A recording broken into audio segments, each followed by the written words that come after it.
ನಾನು ದಿವ್ಯಾ ಟಿಪಿ, ಶ್ರೀ ಸಿದ್ದರಾಮೇಶ್ವರ ಪ್ರೌಢಶಾಲೆ ಚಿಕ್ಕಜಾಜೂರು. ವಿದ್ಯಾರ್ಥಿಗಳೇ, ಈ ಕ್ಲಾಸಿಗೆ ನಿಮಗೆಲ್ಲರಿಗೂ ಸ್ವಾಗತ.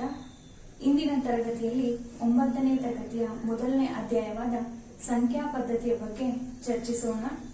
ಈಗಾಗಲೇ ಹಿಂದೆ 3 ಅವಧಿಗಳನ್ನ ಮುಕ್ತಾಯ ಮಾಡಿದ್ವಿ, ಹೌದಲ್ವಾ? ಹಿಂದಿನ 3 ಕ್ಲಾಸಲ್ಲೂ ಕಲಿತಿದ್ದನ್ನ ಒಂದು ಸರಿ ಪುನರಾವರ್ತನೆ ಮಾಡೋಣ. ಮೊದಲನೇ ತರಗತಿಯಲ್ಲಿ ಸಂಖ್ಯಾ ವಿಧಗಳ ಬಗ್ಗೆ ಕಲಿತ್ರೆ, 2ನೇ ಅವಧಿಯಲ್ಲಿ ಏನ್ ಮಾಡಿದ್ವಿ? ಭಾಗಲಬ್ಧ ಸಂಖ್ಯೆಗಳು ಮತ್ತು ಅಭಾಗಲಬ್ಧ ಸಂಖ್ಯೆಗಳ ದಶಮಾಂಶ ವಿಸ್ತರಣೆಯನ್ನ ನೋಡಿದ್ವಿ. ಅದರ ಜೊತೆಗೆ ಅಭಾಗಲಬ್ಧ ಸಂಖ್ಯೆಗಳನ್ನ ಸಂಖ್ಯಾ ರೇಖೆಯ ಮೇಲೆ ಯಾವ ರೀತಿ ಗುರುತಿಸೋದು ಅನ್ನೋದನ್ನ 2ನೇ ಅವಧಿಯಲ್ಲಿ ನೋಡಿದ್ವಿ. ಇನ್ನು 3ನೇ ಅವಧಿಯಲ್ಲಿ ವಾಸ್ತವ ಸಂಖ್ಯೆಗಳ ಮೇಲಿನ ಕ್ರಿಯೆಗಳನ್ನ ನೋಡ್ತಾ ಹೋದ್ವಿ, ಹೌದಲ್ವಾ? ವಾಸ್ತವ ಸಂಖ್ಯೆಗಳ ಮೇಲಿನ ಕ್ರಿಯೆಗಳನ್ನ ನೋಡೋದಕ್ಕಿಂತ ಮುಂಚೆ ಭಾಗಲಬ್ಧ ಸಂಖ್ಯೆಗಳು ಸಂಕಲನ, ವ್ಯವಕಲನ, ಗುಣಾಕಾರ ಮತ್ತು ಭಾಗಾಕಾರ ಕ್ರಿಯೆಗಳಲ್ಲಿ ಆವೃತ್ತ ಆಗಿದೆಯಾ ಅಂತ ಈಗಾಗಲೇ 8ನೇ ತರಗತಿಯಲ್ಲಿ ಕಲ್ತಿದ್ರಿ. ಅದನ್ನ ಒಂದ್ಸರಿ ಪುನರಾವರ್ತನೆ ಮಾಡಿದ್ವಿ, ಹೌದಲ್ವಾ? ಸಂಕಲನ ಮತ್ತು ಗುಣಾಕಾರ ಕ್ರಿಯೆಗಳು ಪರಿವರ್ತನೀಯ, ಸಹವರ್ತನೀಯ ಮತ್ತೆ ವಿಭಾಜಕ ನಿಯಮಗಳಲ್ಲಿ ಆವೃತ್ತ ಆಗಿದೆ ಅಂತ ತಿಳ್ಕೊಂಡಿದ್ರಿ. ಅದರ ಆಧಾರದ ಮೇಲೆನೆ ಅಭಾಗಲಬ್ಧ ಸಂಖ್ಯೆಗಳು ಸಹ ಸಂಕಲನ, ವ್ಯವಕಲನ, ಗುಣಾಕಾರ ಮತ್ತು ಭಾಗಾಕಾರ ಕ್ರಿಯೆಗಳಲ್ಲಿ ಆವೃತ್ತ ಆಗಿದೆಯಾ ಅಂತ ಕೆಲವೊಂದು ಉದಾಹರಣೆಗಳನ್ನ ತಗೊಂಡು ಏನ್ ಮಾಡಿದ್ವಿ ಅಂದ್ರೆ ಪರೀಕ್ಷಿಸ್ತಾ ಹೋದ್ವಿ. ಆ ಪರೀಕ್ಷೆಗಳನ್ನ ಮಾಡಿದಾಗ ನಮ್ಗೆ 3 ಸತ್ಯಾಂಶಗಳು ತಿಳಿದು.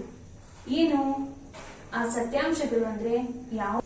ಒಂದು ಭಾಗಲಬ್ಧ ಸಂಖ್ಯೆ ಮತ್ತು ಒಂದು ಅಭಾಗಲಬ್ಧ ಸಂಖ್ಯೆಯನ್ನ ಕೂಡಿದಾಗ ಅಥವಾ ಕಳೆದಾಗ ಅಭಾಗಲಬ್ಧ ಸಂಖ್ಯೆ ಆಗಿರುತ್ತೆ.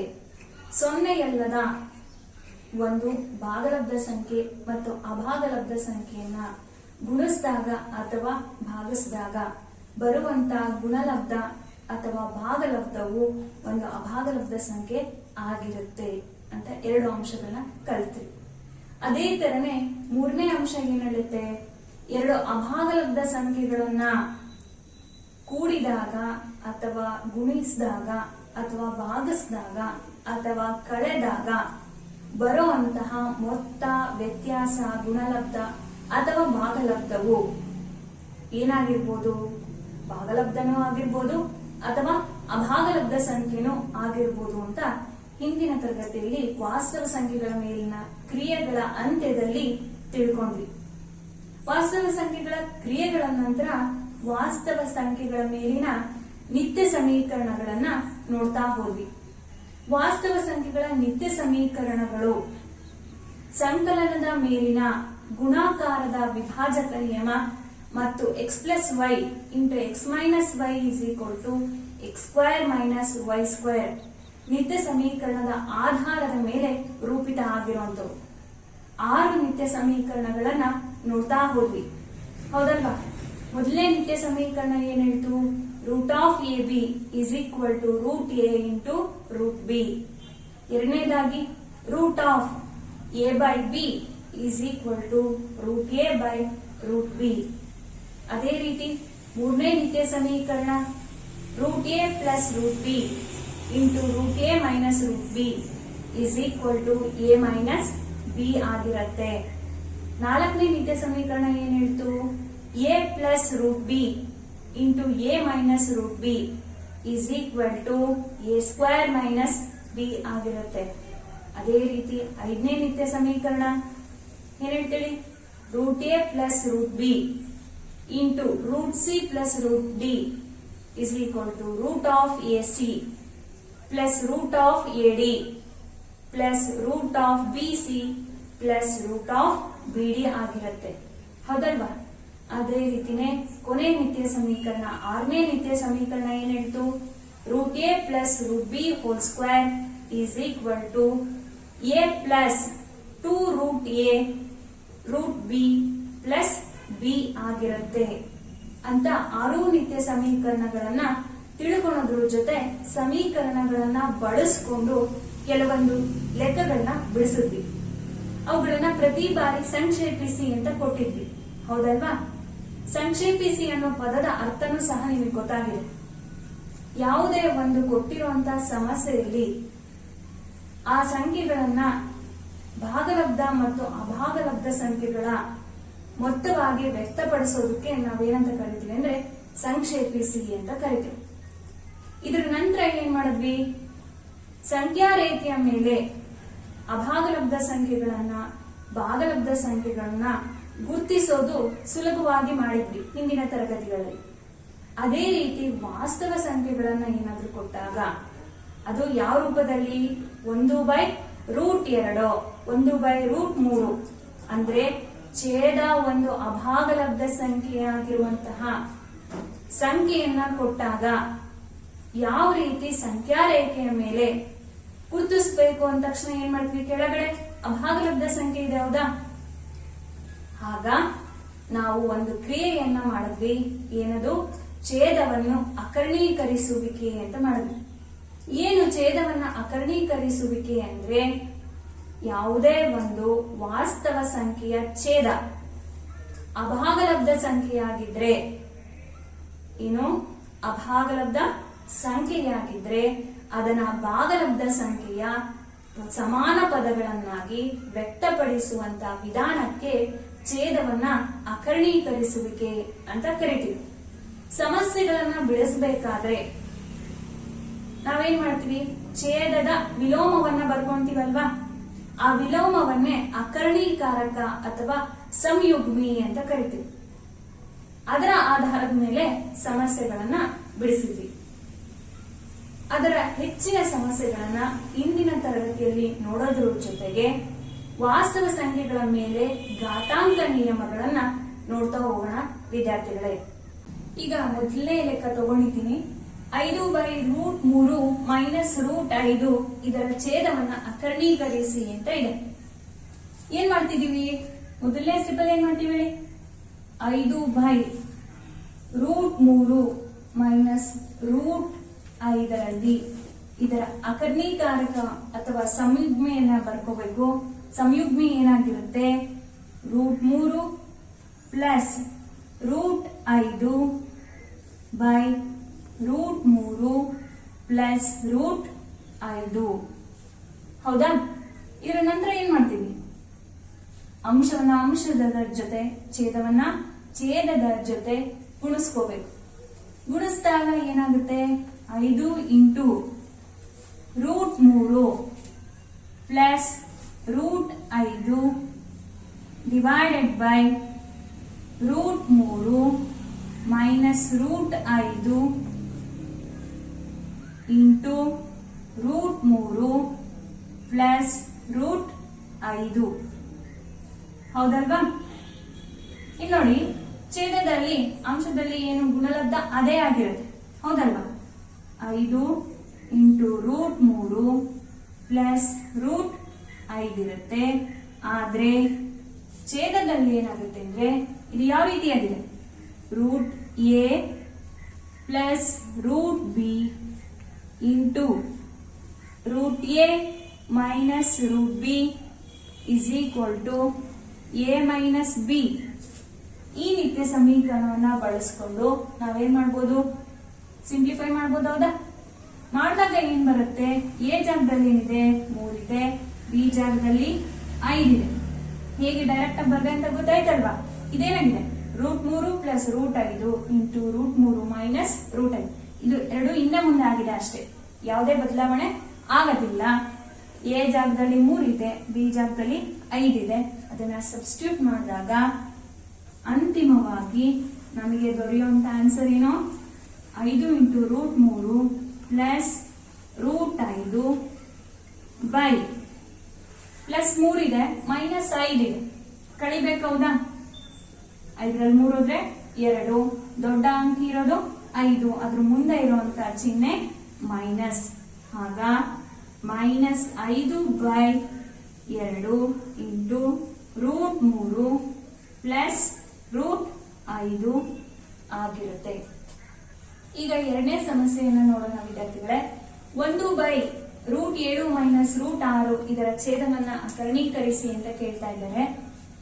ಸೇಮ್ ಅಕರ್ಣೀಕರಕ ಏನಾಗುತ್ತೆ?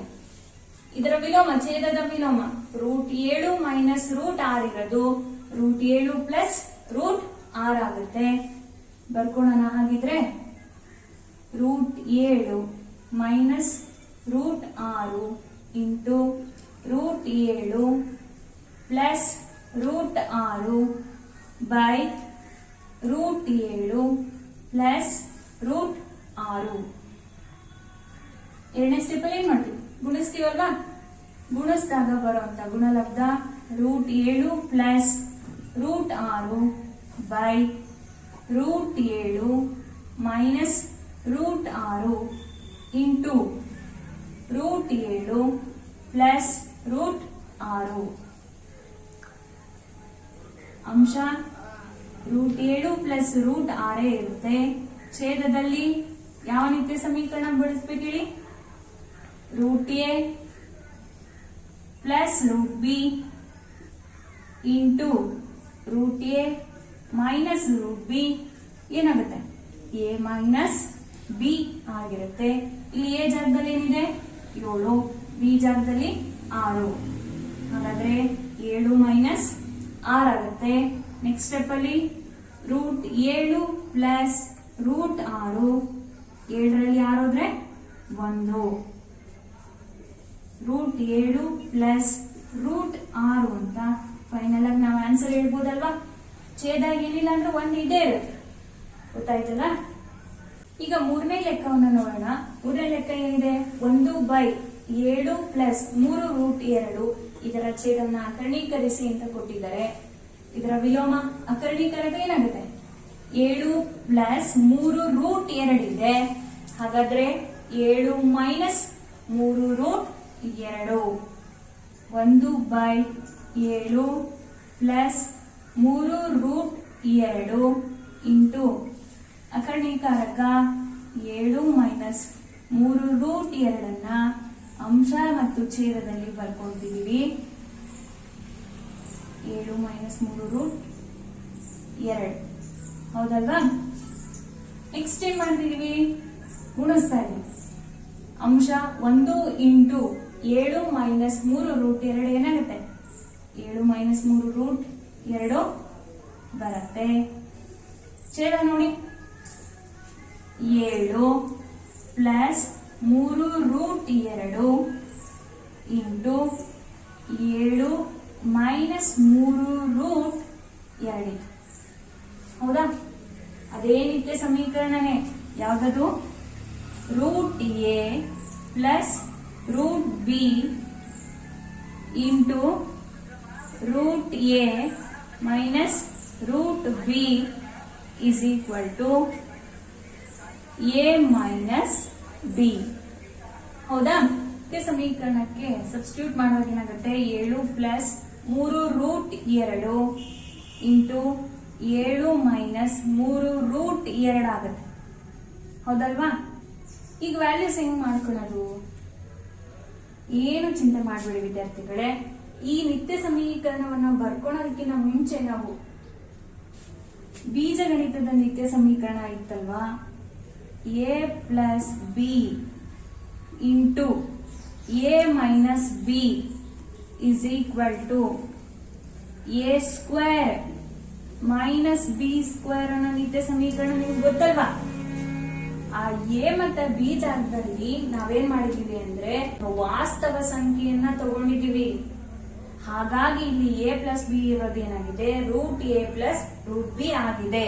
ಇಲ್ಲಿ ನೋಡಿ, 7 ಪ್ಲಸ್ 3√2 ಇದೆಯಲ್ಲ, ಮೇಲಿನ ನಿತ್ಯ ಸಮೀಕರಣ ತರ ಬೆಲೆಗಳನ್ನ ಆದೇಶಿಸಿದಾಗ 7 ಸ್ಕ್ವೇರ್, a ಅಂದ್ರೆ 7, a is equal to 7, b is equal to ಏನಿದೆ?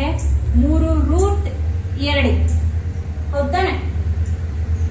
ಇಲ್ಲಿ ನೋಡಿ, a ಸ್ಕ್ವೇರ್ ಅಂದ್ರೆ 7 ಸ್ಕ್ವಯರ್ ಮೈನಸ್ b ಸ್ಕ್ವೇರ್ ಅಂದ್ರೆ ಎಷ್ಟು? 3√2 ಹೋಲ್ ಸ್ಕ್ವೇರ್ ಆಗಿರುತ್ತೆ. 7 ಸ್ಕ್ವೇರ್ ಅಂದ್ರೆ ಎಷ್ಟು? 49 ಮೈನಸ್ ಇಲ್ಲಿ ನೋಡಿ ರೂಟ್ ಇರೋದು 2ಕ್ಕೆ ಮಾತ್ರ, ಹೌದಲ್ವಾ? ಇದನ್ನ ಬೇಕಾದ್ರೆ ಬಿಡಿಸಿ ಬರೀತೀವಿ ನೋಡಿ ಇಲ್ಲಿ. 3 square into root 2 whole square ಅಂತ ಆದಾಗ ಸ್ಕ್ವೇರ್ ಸ್ಕ್ವೇರ್ ಕ್ಯಾನ್ಸಲ್ ಆಗುತ್ತಾ? 49 ಮೈನಸ್ 3 ಸ್ಕ್ವೇರ್ ಅಂದ್ರೆ 9 ಇಂಟು ಇಲ್ಲಿ ಸ್ಕ್ವೇರ್ ಸ್ಕ್ವೇರ್ ಕ್ಯಾನ್ಸಲ್ ಆಗಿ ಉಳಿದಿದ್ದು 2 ಮಾತ್ರ. 49 ಮೈನಸ್ 9 18. 49ರಲ್ಲಿ 18 ಹೋದ್ರೆ 9ರಲ್ಲಿ 8 ಹೋದ್ರೆ ಎಷ್ಟು? 1. 4ರಲ್ಲಿ 1 ಹೋದ್ರೆ 3. 31. ಛೇದ ಏನಾಗುತ್ತೆ ಹಾಗಾದ್ರೆ?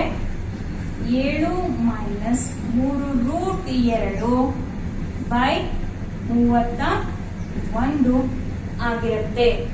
ಇಲ್ಲಿವರೆಗೂ ನಾವು ಛೇದಗಳನ್ನ ಯಾವ ರೀತಿ ಅಕರ್ಣೀಕರಿಸೋದು ಅಂತ ನೋಡಿದ್ವಿ ಅಲ್ವಾ ವಿದ್ಯಾರ್ಥಿಗಳೇ?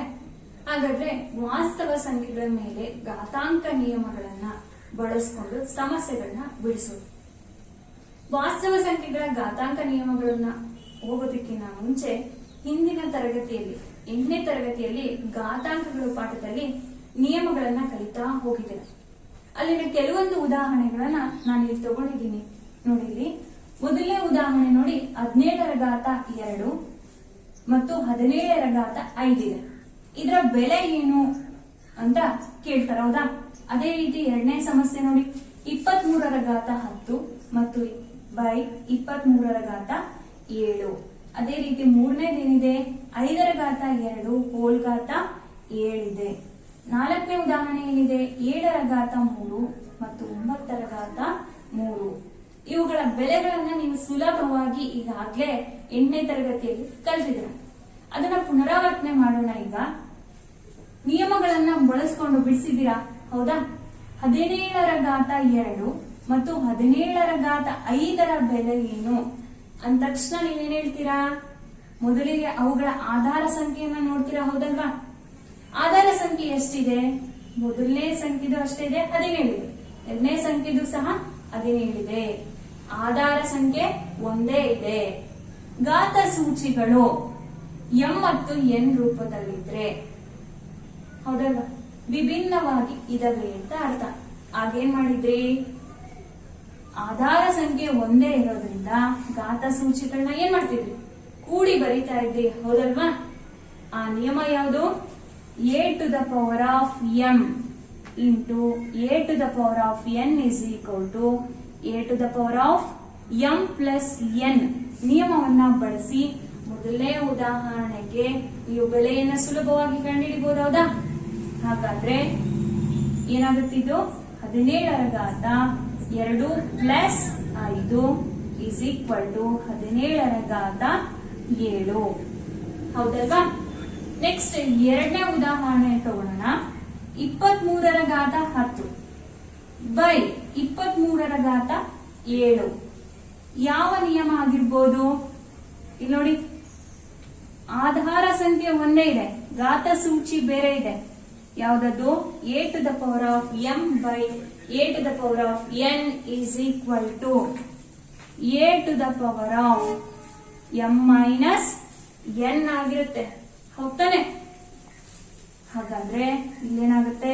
23ರ ಘಾತ m 10 ಮೈನಸ್ ಇಲ್ಲೇನಿದೆ 7 is equal to 23ರ ಘಾತ 10ರಲ್ಲಿ 7 ಇದ್ರೆ ಎಷ್ಟಾಗುತ್ತೆ? 3. ನೆಕ್ಸ್ಟ್ ಮೂರನೇ ಉದಾಹರಣೆಗೆ ಬರೋಣ. 5ರ ಘಾತ 2 ಹೋಲ್ ಘಾತ 7. ಅವಾಗ ನೀವು ಬಳಸಿದಂತ ನಿಯಮ ಯಾವುದು? a to the power of m whole to the power of n is equal to a to the power of mn. ಅಂದ್ರೆ ಏನ್ ಘಾತ ಸೂಚಿಗಳಿದಾವಲ್ಲ ಅವುಗಳನ್ನ ಗುಣಿಸಿ ಬರಿಬೇಕು.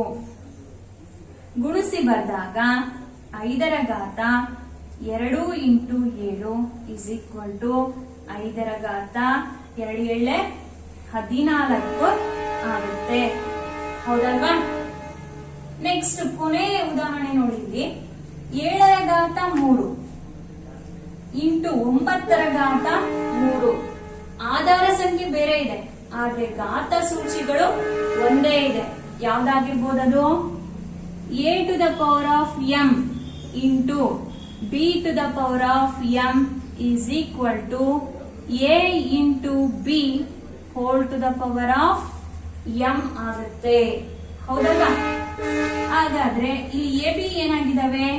7 ಇಂಟು 9 ಹೋಲ್ ಘಾತ ಸೂಚಿ ಏನಿದೆ? 3. 7 63, 63ರ ಘಾತ 3. ಹೌದಲ್ವಾ? ಇವನ್ನ ಒಂದು ಸರಿ ನೋಡ್ತಾ ಬಂದಾಗ ಇಲ್ಲಿ ನೋಡಿ a to the power of m into a to the power of n is equal to a to the power of m plus n. ಇಲ್ಲಿ a, m, n ಸ್ವಾಭಾವಿಕ ಸಂಖ್ಯೆಗಳಾದಾಗ ರೂಪಿತ ಆಗಿರುವಂತಹ ಘಾತಾಂಕ ನಿಯಮಗಳು. ಇದ್ರ ಜೊತೆಗೆ ಇನ್ನು ಪ್ರಮುಖವಾದ 2 ಅಂಶಗಳನ್ನ ಕಲ್ತಿದ್ದೀರಾ.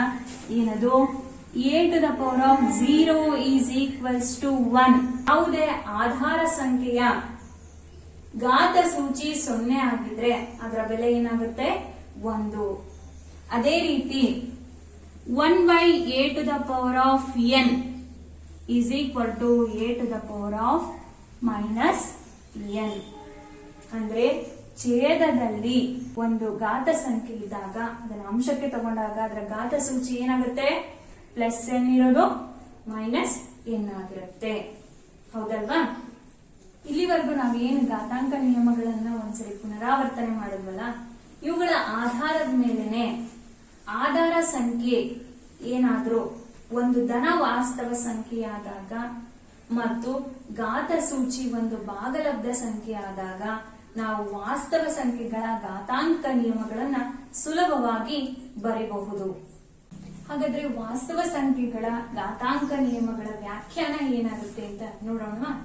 ಇಲ್ಲಿ ನೋಡಿ, a greater than 0 ಒಂದು ವಾಸ್ತವ ಸಂಖ್ಯೆ ಆಗಿರಲಿ, m ಮತ್ತು n ಗಳು ಒಂದನ್ನು ಹೊರತುಪಡಿಸಿ ಬೇರೆ ಸಾಮಾನ್ಯ ಅಪವರ್ತನಗಳನ್ನು ಹೊಂದಿರದೇ ಇದ್ದಾಗ a to the power of m by n is equal to nth root of a whole to the power of m is equal to nth root of a to the power of m ಆಗುತ್ತೆ.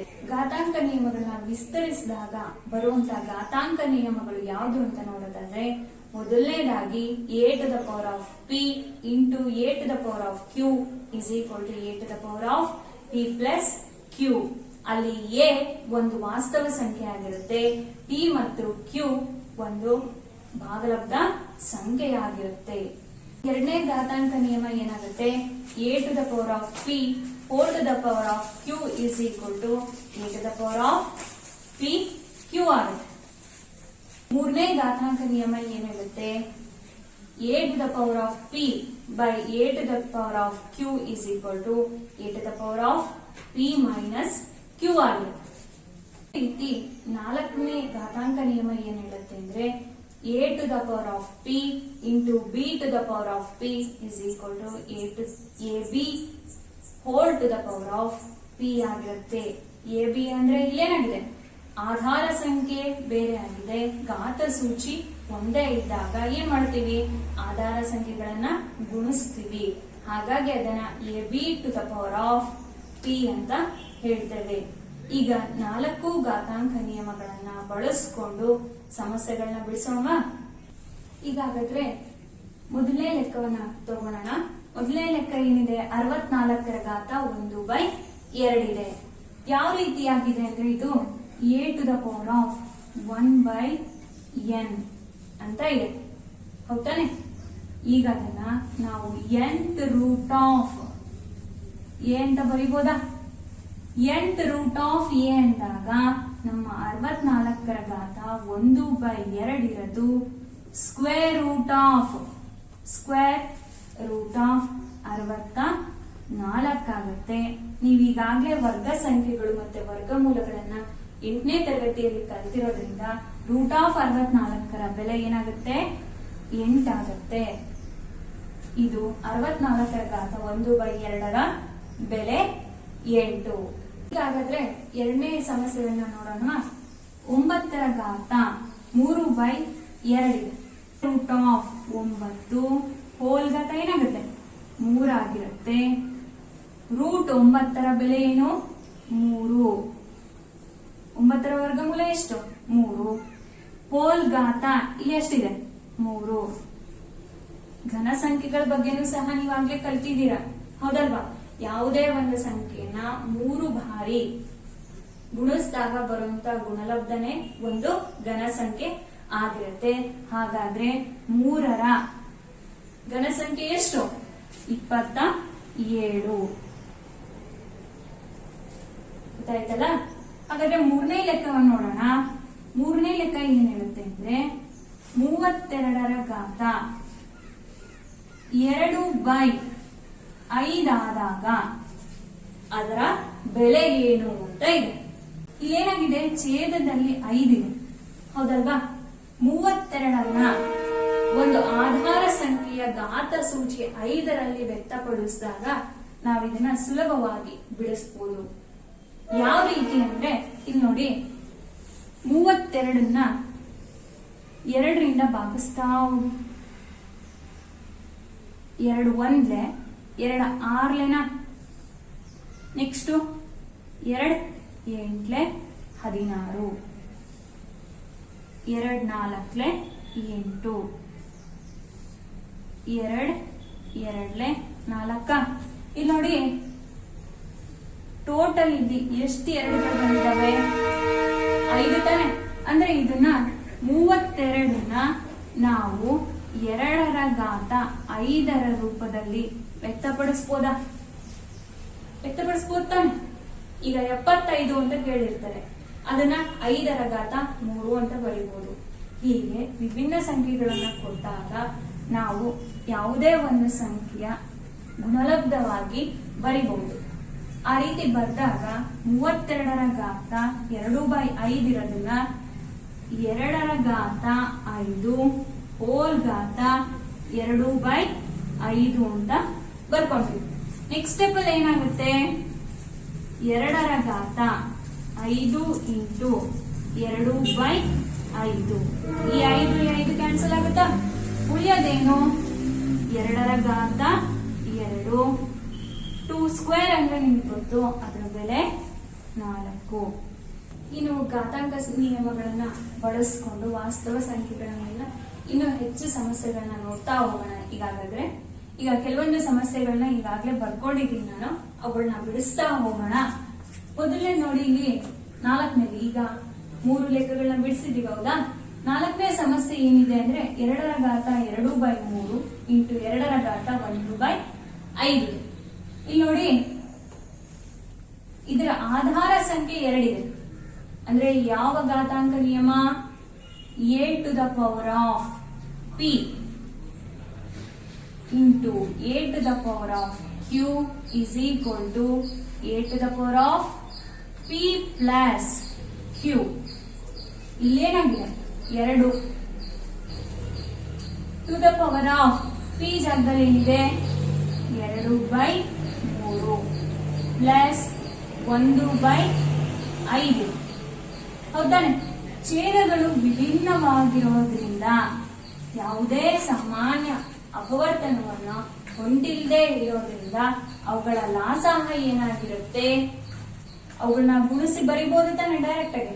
ಅವು ಅವಿಭಾಜ್ಯ ಸಂಖ್ಯೆಗಳಾಗಿರೋದ್ರಿಂದ ಗುಣಿಸಿ ಬರ್ಕೊಂತೀವಿ. ಗುಣಿಸಿ ಬರ್ದಾಗ 3 5 ಅವಾಗ ಅಂಶ ಏನಾಗುತ್ತೆ?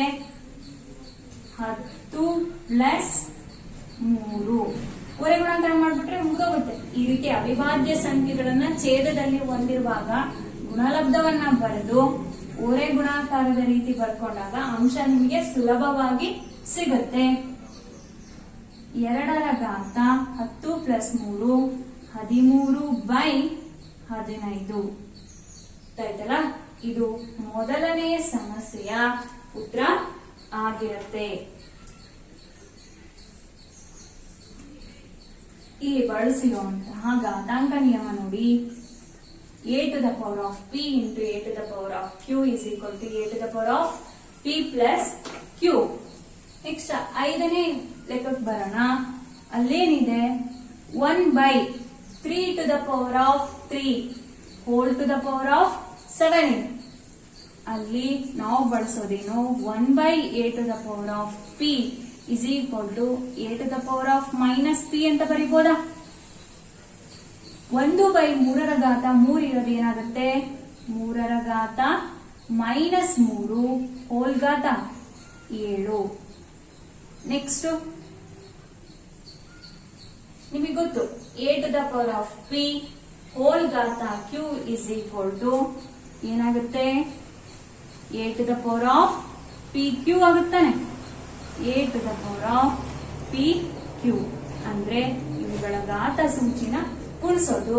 ಗುಣಿಸಿ ಬರ್ದಾಗ 7 ಮೂರಲೆ ಎಷ್ಟು 21 ಮೈನಸ್ 21 ಆಗುತ್ತೆ. ಗೊತ್ತಾಯ್ತಲ್ಲ?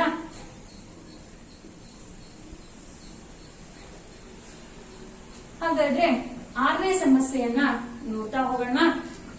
6ನೇ ಸಮಸ್ಯೆ ತುಂಬಾ ಸುಲಭವಾಗಿದೆ ನೋಡಿ. 3ನೇ ಘಾತಾಂಕ ನಿಯಮವನ್ನ ಬಳಸಬೇಕಲ್ವಾ? ಆಧಾರ ಸಂಖ್ಯೆ 11 ಇದೆ. ಅವುಗಳ ಘಾತ ಸೂಚಿ p ಮತ್ತೆ q ರೂಪದಲ್ಲಿದೆ. ಅವಾಗ ಏನಾಗುತ್ತೆ 11ರ ಘಾತ 1/2 minus 1/4 a to the power of p by a to the power of q is equal to a to the power of p minus q. ಹೌದಲ್ವಾ? ಇಲ್ಲಿ ನೋಡಿ, ಘಾತ ಸೂಚಿಯಲ್ಲಿ ಛೇದ 2 ಮತ್ತೆ 4 ಇದೆ. ಇಲ್ಲಿ ಲಾಸಾಹ ತೆಗಿಲೇಬೇಕು. ಯಾಕಂದ್ರೆ 4 2ರಿಂದಲೂ ಭಾಗಗಳು. ಹೌದಾನೆ? ಇಲ್ಲಿ ಅವಿಭಾಜ್ಯ ಸಂಖ್ಯೆಗಳಿರೋದ್ರಿಂದ ಗುಣಿಸಿ ಬರ್ಕೊಂಡ್ಬಿಡ್ತೀವಿ. ಆದ್ರೆ ಇಲ್ಲಿ ಲಾಸಾಹ ತೆಗಿಬೇಕಾಗತ್ತೆ. ಲಾಸಾಹ ಏನಾಗುತ್ತೆ 2 1 2 2 into 1 into 2 is equal to 4 ಆಗುತ್ತಾ? 2 2 4 ಇಂಟು 1 ಅಂದ್ರೆ 4 ಆಗುತ್ತೆ. ಆಗ 4 ಛೇದ ಅಂಶ ಏನಾಗುತ್ತೆ 2 ಮೈನಸ್ 1. ಹೌದಾ? 11ರ ಘಾತ 2 1 ಹೋದ್ರೆ 1/4 ಆಗಿರುತ್ತೆ. ಇದು 6ನೇ ಸಮಸ್ಯೆಯ ಉತ್ತರ. ಬಳಸಿರುವಂತಹ ಘಾತಾಂಕ ನಿಯಮ ಇದಾಗಿದೆ. ಸರಿನಾ? ಕೊನೆಯದಾಗಿ ಇಲ್ಲಿ ನೋಡಿ, 7ರ ಘಾತ 1/2 ಇಂಟು 8ರ ಘಾತ 1/2 ಇದೆ. ಆಧಾರ ಸಂಖ್ಯೆಗಳು ಬೇರೆ ಇದೆ, ಆದ್ರೆ ಘಾತ ಸೂಚಿ ಏನಾಗಿದೆ ಒಂದೇ ಇದೆ ತಾನೆ. ಅವಾಗ ಏನ್ ಮಾಡ್ತೀವಿ a to the power of p into b to the power of p is equal to a into b whole to the power of p ತಾನೆ. ಆಗ a ಜಾಗದಲ್ಲಿ ಏನಿದೆ 7 ಇದೆ, b ಜಾಗದಲ್ಲಿ 8 ಇದೆ. 7 ಇಂಟು 8 ಹೋಲ್ ಘಾತ 1/2 7 8 56 ಹೋಲ್ ಘಾತ 1/2 ಆಗುತ್ತೆ. ಗೊತ್ತಾಯ್ತಲ್ಲ? ಇಲ್ಲಿವರೆಗೂ ವಿದ್ಯಾರ್ಥಿಗಳೇ ವಿಸ್ತಾರವಾಗಿ ನಾವು ಸಂಖ್ಯಾ ಪದ್ಧತಿಯ ಪಾಠದಲ್ಲಿರೋ ಬರುವಂತಹ ಕಲಿಕಾಂಶಗಳನ್ನ ನೋಡ್ತಾ ಹೋದ್ವಿ. 4 ಅವಧಿಗಳಲ್ಲಿ ಸಂಖ್ಯಾ ಪದ್ಧತಿಯಲ್ಲಿ ಏನೇನೆಲ್ಲ ಕಲಿತ್ವಿ ಅಂತ ಒಂದು ಸರಿ ಪುನರಾವರ್ತನೆ ಮಾಡೋದಾದ್ರೆ, ಕೊನೆಯಲ್ಲಿ ಸಂಖ್ಯಾ ವಿಧಗಳು ಅಂದ್ರೆ ಏನು ಅಂತ ಗೊತ್ತಾಗಿದೆ. ಈ ಪಾಠದ ಕೊನೆಯಲ್ಲಿ ನಿಮಗೆ ಭಾಗಲಬ್ಧ ಸಂಖ್ಯೆಗಳು ಮತ್ತೆ ಅಭಾಗಲಬ್ಧ ಸಂಖ್ಯೆಗಳ ದಶಮಾಂಶ ವಿಸ್ತರಣೆ ಗೊತ್ತಾಗಿದೆ. ಅದಾದ ನಂತರ ಯಾವ ರೀತಿ ಭಾಗಲಬ್ಧ ಸಂಖ್ಯೆಗಳ ಸಂಖ್ಯಾ ರೇಖೆ ಮೇಲೆ ಗುರುತಿಸ್ತೀವೋ ಅದೇ ರೀತಿ ಅಭಾಗಲಬ್ಧ ಸಂಖ್ಯೆಗಳನ್ನು ಸಹ ಗುರುತಿಸಬಹುದು. ಅದ ನಂತರ ವಾಸ್ತವ ಸಂಖ್ಯೆಗಳ ಮೇಲಿನ ಕ್ರಿಯೆಗಳನ್ನ ನೋಡಿದ್ವಿ. ವಾಸ್ತವ ಸಂಖ್ಯೆಗಳ ಮೇಲೆ ಬರುವಂತಹ ನಿತ್ಯ ಸಮೀಕರಣಗಳನ್ನ ನೋಡಿದ್ವಿ. ಇಂದಿನ ಅವಧಿಯಲ್ಲಿ ಏನ್ ಮಾಡಿದ್ವಿ, ವಾಸ್ತವ ಸಂಖ್ಯೆಗಳಿಗೆ ಸಂಬಂಧಿಸಿದಂತ ಘಾತಾಂಕ ನಿಯಮಗಳನ್ನ ನೋಡೋದ್ರ ಜೊತೆ ಛೇದವನ್ನ ಅಕರ್ಣೀಕರಿಸುವಿಕೆಯ ಮೇಲೆ ಮತ್ತಷ್ಟು ಲೆಕ್ಕಗಳನ್ನ ಬಿಡಿಸಿದ್ವಿ.